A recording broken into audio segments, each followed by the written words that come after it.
Hi, everybody. I'm Diane Brady. I'm here with Alan Dershowitz, noted trial lawyer, professor emeritus at Harvard, author of Get Trump. Alan, good to see you. We're talking about Claudine Gay, who has announced her resignation as Harvard president. You and I have spoken about this before. Let's just start with, was this to be expected? I think it was, especially as new allegations of alleged plagiarism came out. She was beginning to lose the support of some board members. I've been told that at least two board members were suggesting that the time had come to go, and the unanimity was disappearing. Although there were some board members, some corporation members who wanted her to stay, she needed unanimity and she didn't have it. Although she had a lot of faculty support, she had support of others. But in the end, it was the best thing for Harvard. But that's only the first step. What has to happen is the entire DEI, diversity, equity, inclusion bureaucracy has to be dismantled. She was appointed because of that bureaucracy, and that bureaucracy has taken over universities and has destroyed meritocracy and substituted race consciousness for meritocracy. And she was a function of that.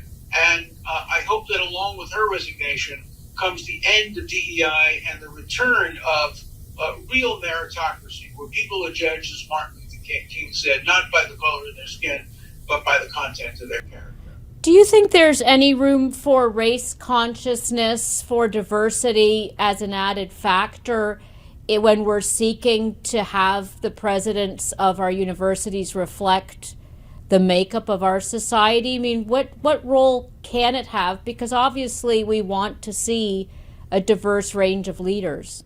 Well, we want a diverse range of leaders at universities. We want people with diverse ideas, not with diverse skin colors. We shouldn't care about things like that. That will come naturally. If we have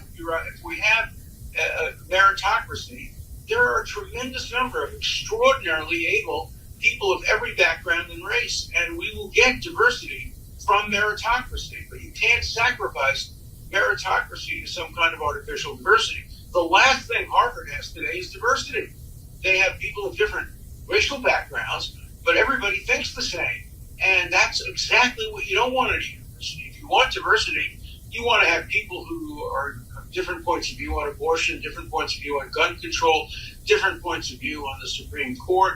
That's what you want. That's real diversity at a university. That's the last thing Harvard, in fact, wants. In fact, President Gay fired the two most diverse African-American professors at the university because she didn't agree with their concept of diversity. They were the same race as she was, but that didn't matter because they didn't want black people on the faculty who reflected different points of view from the mainstream. So we have to get back to real meritocracy and real diversity rather than just skin-deep diversity.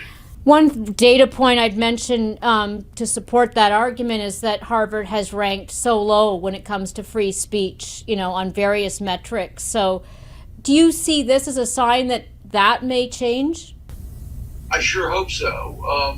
When she became president of Harvard, she refused to meet with the representative of FIRE, the individual that ranks free speech. She never believed in free speech for people who criticize blacks or gays or people who are on the receiving end of intersectionality. Free speech for me, but not for thee. She discovered free speech when hate speech was directed against Jews. She never supported free speech when microaggressions were directed against black people or gay people. You have to have one standard at a university, and she failed that test. She was president double standard. Let me stick with Israel-Hamas for a second, because I think that obviously it continues to be a very painful, I don't even know what to say at this point. There seems to be no resolution, and there continues to be very heated criticism of Israel and of Hamas, of course, but particularly of Israel. You've been very, potent in speaking out in favor of Israel's right to defend itself. I've read reports, and I don't know if they're true, that you might be representing Israel before the International Court of Justice.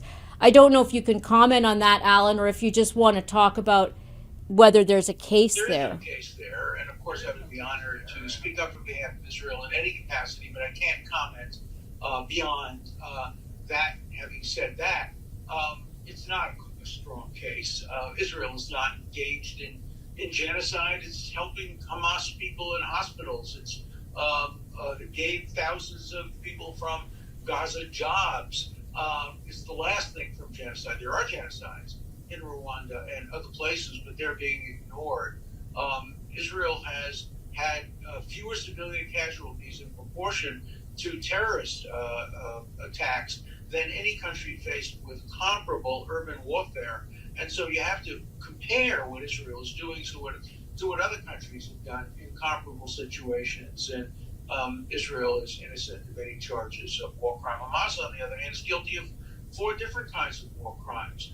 Waging an aggressive war without an excuse, killing 1,200 people, using human shields, dressing Hamas terrorists as combatants, and sending rockets into Israel, targeting civilian areas. So that's who should be put on trial. Hamas, not Israel, which is representing what Western democracies do when they face terrorists, particularly terrorists embedded among civilians as human shields.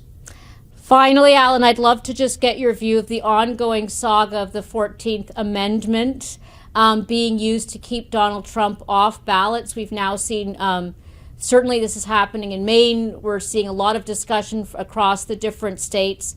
Just give us your thoughts on this. What's on your radar as you look ahead to what's going to continue, I'm sure, to be an ongoing issue for the former president? The Supreme Court will take the case, and I think they will reverse Maine and Colorado. Today I got an email suggesting that Kamala Harris was not qualified because her parents were not citizens when she was born in the United States. Another nonsensical argument. This is an attack on democracy.